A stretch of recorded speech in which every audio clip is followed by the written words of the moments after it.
Estamos de volta a mais um programa A Propósito.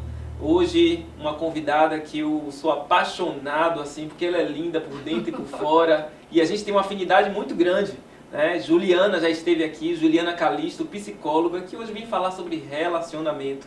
Juliana, seja bem-vinda, uma grande satisfação ter você aqui. Muito obrigada, recíproco, um prazer enorme, imenso, uma gratidão, né, pelo convite e pela nossa amizade, além da parceria profissional, enfim, das afinidades também, da forma de levar profissionalmente também, né? Perfeito, e ela deu bastante ênfase na amizade. Deixa eu deixar bem claro para vocês aqui que a gente fez uma live, né, Juliana? Essa live foi um sucesso. A gente fez uma live sobre relacionamento, o que ela recebeu de direct, o que eu recebi de direct de pessoas dizendo que a gente formava um casal lindo, que a gente tinha uma sintonia, e aí deixar bem claro para que a gente não tenha problemas, né, Ju? Nenhum problema conjugal. Nós somos, assim, grandes amigos, parceiros, mas lógico que a gente trata de temas que são muitas vezes curiosos para vocês que estão em casa, mas com muita responsabilidade. Então falar de relacionamento aqui, acho que o horário já permite, né? E a gente vai entrar aqui em assuntos bem particulares e que vocês vão se identificar também. Mas eu vou começar leve, né? Vou começar fazendo uma pergunta. Ju, diante dessa pandemia que a gente está vivendo aí, mais de um ano fez em março, né? Como é que está aí a questão no consultório, principalmente dos relacionamentos, né? Muita separação, muitas pessoas se estranhando. Como é que você está enxergando isso? Então, Tadeu, a demanda por questões de relacionamentos, né, afetivos aumentou. Eu não tenho números concretos aqui para trazer, mas eu posso dizer de uma forma da prática, trazendo a minha prática, que aumentou de uma forma exponencial, tá?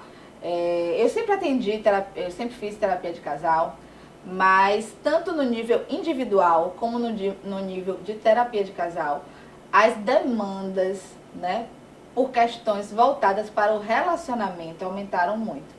Então,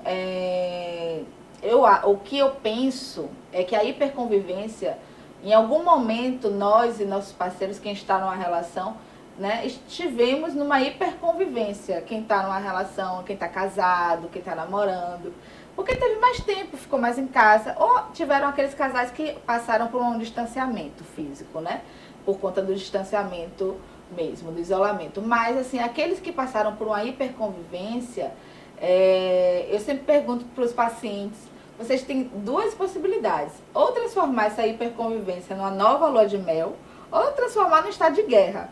Você quer o quê? Porque a gente já está numa crise global, social, econômica, né? Na saúde. Você quer uma crise na sua casa? Então, eu sou consteladora familiar e na constelação, toda relação ela tem que ter um equilíbrio entre dar e receber. Eu sou 50% responsável se eu tiver um relacionamento com o Tadeu, não é um relacionamento afetivo, é de amizade, mas também, nesse sentido, ele é 50% responsável. Tem que ter esse equilíbrio entre dar e receber. E nós, seres humanos, nós temos muito a tendência de terceirizar a responsabilidade para o outro. Porque meu marido é o problemático, Juliana. Meu marido nem me olha, ele chega em casa, não me olha, ou então ele fica o dia todo, ele está em home office, ele não olha para as crianças, ele não faz nada em casa. Tá. Aí eu vou falar sobre os passos, né, que eu acho que eu penso que são fundamentais para uma relação. Antes de tudo, autoconhecimento e amor próprio. Você está terceirizando a responsabilidade, mas e você nessa relação? Você se conhece, você conhece quais são seus pontos fortes, né? Suas sombras, suas limitações. Como é que está isso? Amor próprio. Se eu não me amo, como é que eu vou oferecer isso? Se o meu nível de amor próprio, né, tá assim baixinho, como é que eu vou oferecer isso para o outro? Tá. Você está reclamando do seu marido, ok. Você já chegou para dialogar sobre isso com ele? Talvez ele esteja tão, com as demandas dele de trabalho, tão preocupado em prover a casa, que ele não está se dando conta. Então, uma conversa, diálogo. Outra coisa, perdão, né? Eu não estou aqui falando de uma forma religiosa, gente. Perdão é um processo. Mas numa relação, quantas vezes nós falhamos e o outro falha? Nós machucamos e somos machucados também. Eu ouvi um psicólogo falando que quando Jesus falou na Bíblia de perdoar 70 vezes 7, ele estava falando de casamento. Eu achei perfeito. 70 vezes 7, olhe lá, na pandemia, eu acho que foi muito mais. E outra coisa é investir numa aproximação emocional. Porque a gente às vezes está tão pertinho, aqui a gente está pertinho. Mas será que emocionalmente eu estou vinculada a Tadeu? Eu estou buscando essa vinculação ou a gente está se distanciando? E aí a gente pode pensar em várias maneiras de aumentar essa aproximação emocional. E essa aproximação ela pode se dar pelo simples diálogo. Diálogo é uma das principais formas, porque eu falo, a comunicação é um dos principais gargalos na relação. Qualquer relação, Sim. Né? Seja Qualquer ela relação. Seja ela Profissional, amizade ou afetiva. Afetiva, então, que você está ali convivendo o tempo todo, é um dos principais gargalos. E falar não é comunicar, não é dialogar. Né? A gente está num momento que se fala tanto de comunicação não violenta, e eu digo que os casais estão cada vez mais indo para uma comunicação bem violenta. Então, às vezes a gente fala, né, a gente trata bem uma pessoa que a gente mal conhece, mas em casa a gente é ríspido, a gente é rude, a gente é grosseiro. Ignora o outro, não ouve, né? A comunicação está ligada também com a escuta, e a escutativa. Não é só terapeuta, nós terapeutas que temos que ter uma escutativa, não. É escutar o outro, me colocar no lugar do outro, né? Tentar entender, mesmo que eu não sinta como ele, mas tentar entender como ele sente. E aí sim, né? Tentar achar um ajuste, um acordo, né? Os dois. Sempre 50-50, viu, gente? Sem terceirizar, porque é culpa do meu marido, é culpa da minha esposa. A minha esposa assim, né? Não quer sexo.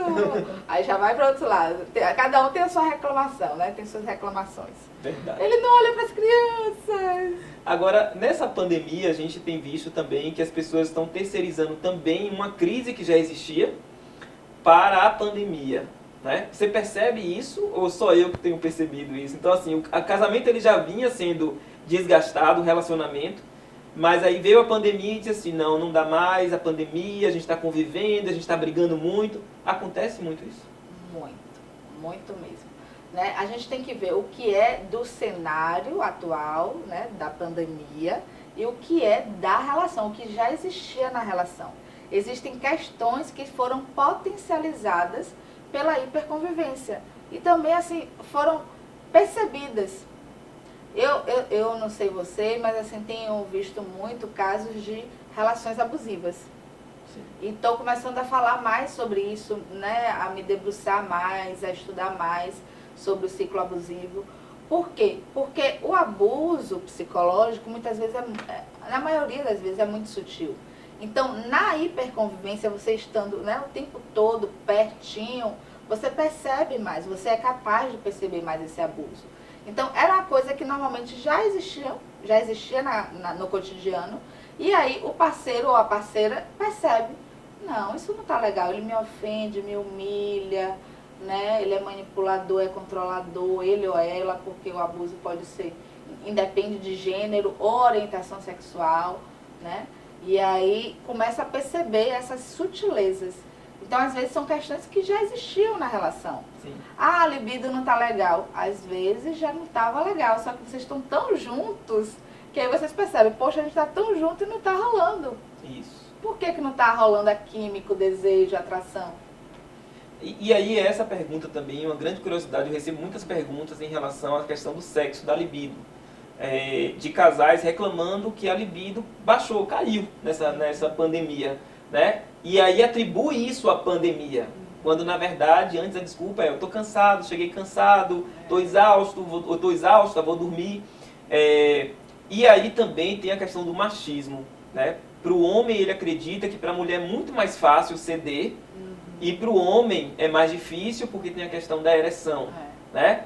Como falar uma coisa que eu já ouvi muito, o homem, a mulher sempre está pronta. Isso. É como se a isso mulher mesmo. sempre estivesse pronta. Exatamente. Não é assim, viu, gente? A atração, desejo é aqui, é no sentir. Exatamente. Né? E aí eu tive no consultório um rapaz que, veja o que é o machismo, né? Ele sempre buscava, queria naquele momento sexo, a mulher cedia, e no dia que ela buscou, que ela procurou, que ela sentiu o desejo, ele disse não. E aí ela disse uma palavrinha para ele: você é broxa. Desculpa, gente. E ele não conseguiu mais, Juliana, ele não conseguiu mais ter ereção, porque isso ficou marcado. Você vê que você falou certo, né? Tá aqui. Tá aqui, tá então, aqui no sentido. Tinha o desejo. Tá nas crenças limitantes, tá aqui no sentir.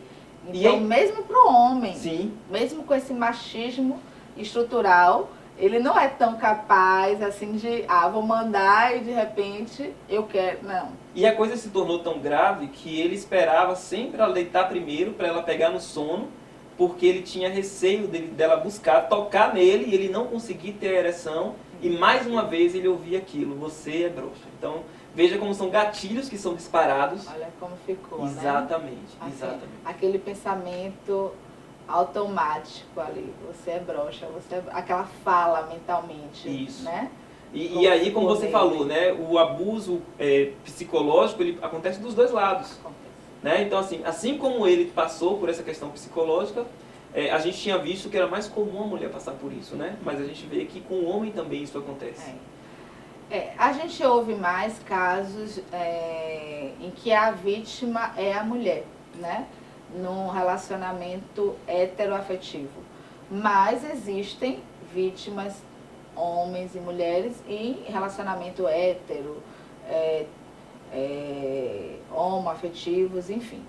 Então, assim, esse exemplo que você trouxe, para mim existia uma coisa meio abusiva dos dois lados. Eu acho que ela foi se defender e ela também usou, ela foi abusiva, né? Pelo menos nessa atitude, né?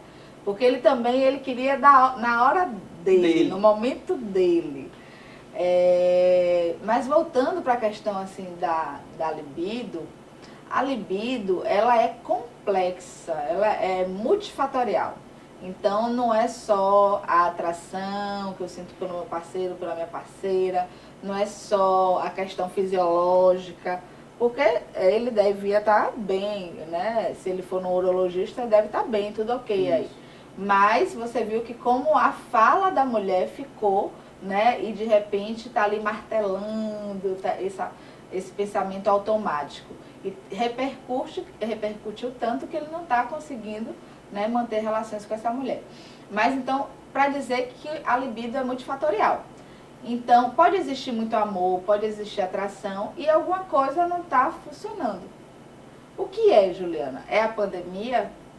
Bom, o estresse, né, o cenário da pandemia, de repente está preocupado com pagar as contas, em manter uma casa, perder um emprego.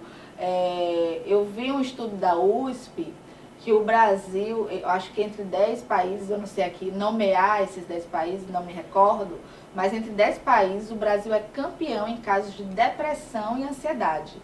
Porque nós somos muito de tocar, de socializar, e o fato do distanciamento fez com que aumentasse, né, os casos de depressão e de transtornos de ansiedade. E isso também mexe, né, na libido, o humor. Sim. Eu estou deprimida, eu não vou ter aquele humor, aquela vitalidade que eu teria se eu não tivesse, né? Sim. Eu perdi o emprego, estou preocupada, né, em manter uma casa, eu não vou ter a mesma libido se eu tivesse. Então, realmente o cenário pode impactar? Pode. Aí, de novo, eu falo o quê? Vamos ver se é algo da relação, eu não sinto mais atração por esse parceiro não sente mais atração por mim, ou algo desse cenário. É uma fase ou é uma coisa que já estava acontecendo? Né? E às vezes também, Ju, o que eu vejo é que é como se fosse algo obrigatório, né, a relação sexual. Então você precisa ter, e às vezes as pessoas esquecem que às vezes o toque, o carinho, né, a admiração, isso faz parte, é o início de todo esse contexto sexual. Né? Então, assim, as pessoas esquecem isso. Então, vamos por obrigação. Já tem não sei quanto tempo que eu não fiz, tem a semana, hoje precisa. Tem o dia. Isso, tem isso. casais que tem o dia. Hoje é sábado, viu? Hoje sábado é o dia, tá horário. Ou domingo, antes do Fantástico. Dá pra brincar. Mas tem mesmo. E isso atrapalha. Sim, porque não é uma coisa espontânea, né? Não deixa nem surgir o desejo, né? Isso. Então, é pura obrigação. Em relação à traição, você percebe que o número aumentou, diminuiu? Como é que você percebe isso? Bom, traição, eu acho que o distanciamento dificultou um pouco. Tanto traições como novas relações, né? Quem está passando por um momento de distanciamento, pelo menos assim, os meus pacientes solteiros e aqueles que têm um histórico de trair, eles falam muito que o distanciamento tem dificultado. Sim. Né? E a questão também da hiperconvivência do home office, quem está em home office, ficou difícil dar aquela escapadinha, dizer, amor, eu vou, você vai pra onde? Você está em home office, vou ter uma reunião de trabalho, sim, vai ser pelo Zoom, pelo Meet, vai ser online, você não precisa sair. Então, eu acho que dificultou, não que o desejo tenha diminuído, mesmo porque o que eu percebo é que muitos casais têm desejado sair dessa rotina. Mas aí eu faço uma provocação. Por que não sair dessa rotina na relação? Por que buscar um terceiro? Porque aí a pessoa, eu tô com a vontade de entrar no aplicativo de paquera, mas não pode, porque o distanciamento social, porque está em home office, qual é a justificativa que vai dar para a parceira, para o parceiro? Então, diminuiu as possibilidades, eu vou dizer assim. Mas, porque as pessoas estão, né, se cuidando, algumas, né, mas que o desejo por trair, né, e por sair dessa rotina, ainda mais as pessoas que têm ficado mais cansadas da rotina, da relação, querem buscar algo fora, mas assim, tem dificultado. Não está tão simples assim trair, nem conseguir novas relações, né? Porque as pessoas têm se cuidado mais, têm ficado mais em casa. Agora a gente está entrando aí num decreto, né, com a limitação de horários para estar em locais públicos. Então, tudo isso dificulta. Eu sei que nosso tempo já está terminando, mas assim, não tem como eu não deixar de fazer essa pergunta, porque eu já recebi alguns casos. E eu queria saber, assim, a sua opinião como profissional. A gente tem visto também casais que estão em busca, né, de sair dessa rotina. E sair dessa rotina, eles acabam fechando um contrato, que é um contrato de receber na sua relação uma terceira pessoa. Muito comum, tem sido agora. Isso, tem sido muito comum. E eu queria saber de você, a sua opinião enquanto profissional, não pessoal, porque cada um vive a sua relação da sua forma, mas eu queria saber se esses casos têm aumentado, tem chegado muito para você esse tipo de contrato. Tem. Né? A questão de ter uma terceira pessoa, né? De homenagem, né? E eu sempre falo assim, tem que ser um acordo entre as duas partes. Os dois estão confortáveis? Se estão, ok. Sim, é uma terceira pessoa. Vai ser uma terceira pessoa do sexo feminino, masculino. Essa pessoa, ela vai se relacionar com os dois, só com um. Como é que é isso? É uma pessoa que vocês já conhecem, não conhecem. Tudo isso tem que ser acordado. Não precisa ser um documentozinho não, viu, gente? Mas tem que ser acordado, porque Sim. pode depois gerar conflitos no casal. Então, a gente tem esse desejo. Vamos sair da rotina, amor? Vamos trazer uma terceira pessoa. Mas quem vai ser? Eu prefiro... Aí a mulher fala, eu prefiro que não seja uma pessoa que a gente conhece. Não, eu prefiro que seja. Eu prefiro aquela sua amiga. Aí quando fala, por que não fulana? Aí a mulher já fica, aí já gera, você já era afim de fulana, você já tem atração por fulana, então tem que ter muito cuidado com essas pequenas cláusulas do contrato, do acordo. Mas tem que ser um acordo. Sim. E também, todo acordo são dois adultos, né? Depois lidar com as consequências desse acordo. E fazer só se realmente se sentir confortável. Não fazer, vamos de novo para o amor próprio, não fazer porque o outro quer. Eu também tenho esse desejo, eu vou me sentir confortável, eu vou sentir prazer com isso, com essa situação. Então, ok. Às vezes a pessoa nem sabe, é algo novo, né? Ô, Juliana, eu não sei se eu vou sentir prazer, mas eu tô com vontade. Tá. Se permita, né? Desejo se permita, mas sabendo o que pode acontecer, né? E tendo essa conversa bem franca com o parceiro, com a parceira, de como vai ser. Tanto o antes, o durante e o pós. Ah, a gente vai fazer só uma vez, eu não quero mais. Ok. A gente pode fazer com outras pessoas, ou pode fazer numa casa apropriada. Tem lugares para isso, né? Então, assim, sem julgamento nenhum. É possível, o desejo é do humano, né? Mas que se protejam, protejam o seu parceiro e o outro, e assim, tenham esse acordo, né, muito bem estabelecido, exatamente. Bom, eu acho que a palavra que fica para esse programa, eu sei que vão pedir outro. Eu sei que vão. Que bom, adoro. Eu acho adoro que falar sobre isso. A palavra que fica é, acima de tudo, respeito, né? Respeito, amor próprio. Acho que tudo tem que ser combinado, acordado. A gente já cresceu ouvindo isso, né? O que é combinado não sai caro. Exato. Né? Então, para vocês que estão nos assistindo, espero que tenha sido muito esclarecedor para vocês, porque é um momento de novas experiências, de outras experiências, mas que, assim, possam dialogar cada vez mais, né, Ju? E falando de acordo, numa relação a longo prazo, assim, só para complementar, eu sempre falo isso com os casais. 10 anos de casados. Em 10 anos, você mudou, o outro mudou, os objetivos mudaram. Então, assim, existe um acordo que foi há 10 anos atrás e podem existir novos acordos, novos ajustes, reajustes. Então, assim, a homenagem, por exemplo, que a gente citou agora, era uma coisa inaceitável para mim no início. Hoje eu já penso nisso, tudo bem, gente. A mudança é o constante da vida. Então, é um novo acordo, tá? Mas vai ser como? E amanhã pode ser que a gente faça outro acordo. Sim. E é comum, mas que sejam feitos esses acordos, lembrando do diálogo, né? Lembrando da empatia, do respeito, do cuidado com o outro. Eu não vou fazer só porque o outro quer. Então, 50-50, vou assumir a minha responsabilidade como adulta, aceitei isso, vou dar conta e ok. Vamos seguir a nossa relação e tentando trazer a novidade, né? Sair da rotina dentro da relação. Sem buscar, eu não estou falando da homenagem, porque aí é dentro da relação. Sem buscar fora, porque as pessoas, né? O mais fácil parece, né? Que não, fugir, vou tentar, não. Você pode fazer esses ajustes e esses reajustes dentro da própria relação. É possível. Ok, Ju, como é que as pessoas fazem para te encontrar, para te seguir, fazer conexão com você e poder buscar essa grande terapeuta, psicóloga que eu admiro tanto? A admiração é recíproca, nem precisa falar. Mas assim, me acham muito agora nas redes sociais, no Instagram. Meu Instagram é @julianacalisto com X, Soares, tá? E lá eu falo sobre tudo isso, amor próprio, como fortalecer seu amor próprio para poder estar em relacionamentos saudáveis. Eu não acredito que você possa viver relacionamentos saudáveis sem focar primeiro em você. Primeiro o foco é você, isso não é egoísmo. E depois você pode estar inteiro para uma relação, tá?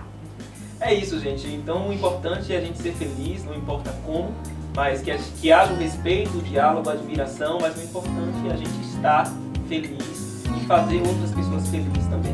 Então até o próximo domingo, a gente se encontra aqui na Rede CNT. Um abraço.